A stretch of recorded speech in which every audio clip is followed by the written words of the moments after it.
Well, for more on all of this, we're joined now by Phyllis Bennis, who is a fellow of the Institute for Policy Studies in Washington, D.C. She is also author of Understanding Palestine and Israel. Thank you so much for being with us here.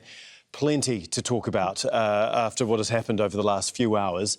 If we can take a little bit of a step back, though, Joe Biden was a great ally to Israel, obviously. Trump really has taken it to a completely new level here. Do you see this as the worst-case scenario of Trump being elected president? Well, it's a rather shocking set of developments, for sure. I'm always hesitant to say it can't get any worse, because it always can, and it often does.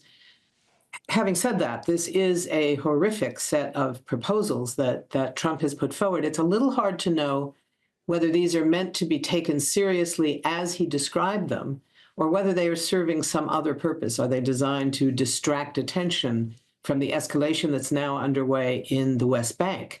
Something that began with the ceasefire in Gaza. The escalation in the West Bank has been quite horrific. There have been more than 56 people, I think, killed since the beginning of this year, just in these last several weeks. Massive displacements. Virtually the entire population of the Jenin refugee camp are facing some level of destruction of their homes and forced displacement. So some of this may be a kind of cover for that. Ironically, one of the things that he has said about the U.S. would take responsibility for the leftover mines and bombs that remain in Gaza. That is a U.S. responsibility regardless of what happens. The U.S. has dropped these bombs and has provided them to Israel to drop, and they are obligated to provide this kind of demining effort.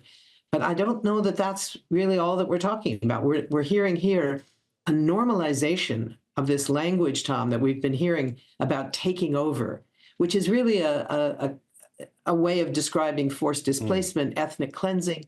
This is action. These are languages that are really beyond the pale in many ways. But if you keep repeating them, it normalizes. It makes it acceptable somehow for people to keep hearing this. The U.S. will take over Gaza. Really? Who gives us the right to do that? And to own it, using the words, we will own Gaza, indeed. But I mean, exactly. Trump's first term was marked by statements that he was never able to follow through on. I mean, is this just another example of that? Well, it's certainly possible. We know that he has a history of these kinds of remarks. We're going to get Mexico to pay for the wall. You know, we're going to have all of the tariffs are going to be 25% against Canada and Mexico. Those don't happen, and then somehow they sort of get forgotten. This could be something like that. But I think it would be very dangerous for us to assume that this is not a serious effort. It did seem to be rather off the cuff. There was no indication that there had been serious discussion about this with others in the cabinet, and certainly Netanyahu, standing next to him, looked quite astonished when he started outlining this proposal. He was using really the language of his history as a real estate guy. You know, this was the language that his son-in-law, Jared Kushner, had used several years ago during his first term, during Trump's first term, where he described Gaza as beach property. And at the time, it was seen as insulting and rather an outrage, but it was a kind of throwaway remark that Kushner made, and it wasn't ever followed up on. This time, it's the president who's saying this, and he's talking about what it would look like. We'll own it. We'll turn it into the Riviera of the Middle East. And of course, the Palestinians will be gone. They'll be in Jordan or Egypt. And of course, the fact that the governments of Jordan and Egypt have both been very clear that they do not want and are not willing to accept massive numbers of Palestinians who don't want to go indeed, to another country. But there's also there's also been significant pushback from some of the United States' greatest allies. The Australian Prime Minister doubled down, saying that they still believe in a two-state solution here.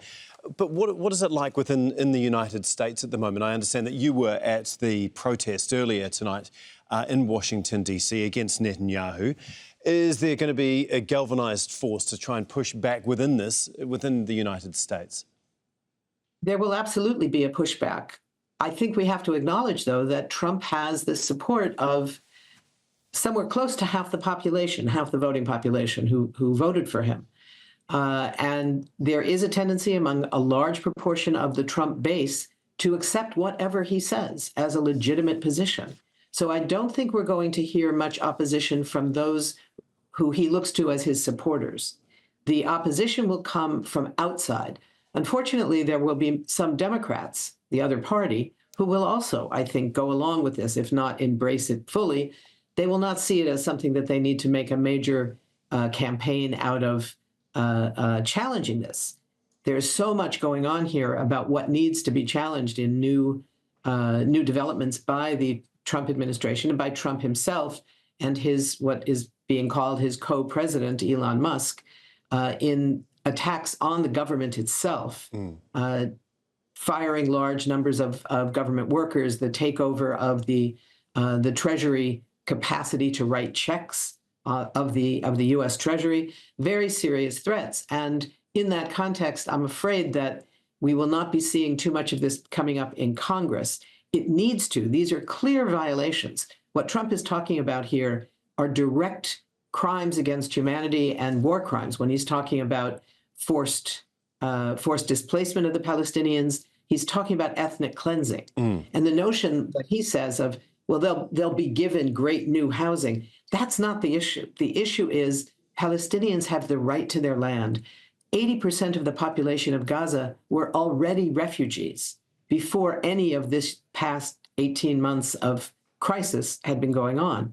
They have the right to return to their old land, which is now inside Israel, in southern Israel, and certainly in the shorter term, to go back to Gaza if that's what they choose. Indeed. No one yet has asked the Palestinians what they want. Indeed. We'll have to leave it there, but fascinating as always to get your thoughts. Phyllis Bennis, Fellow of the Institute for Policy Studies in Washington, D.C. Thanks again. Thank you.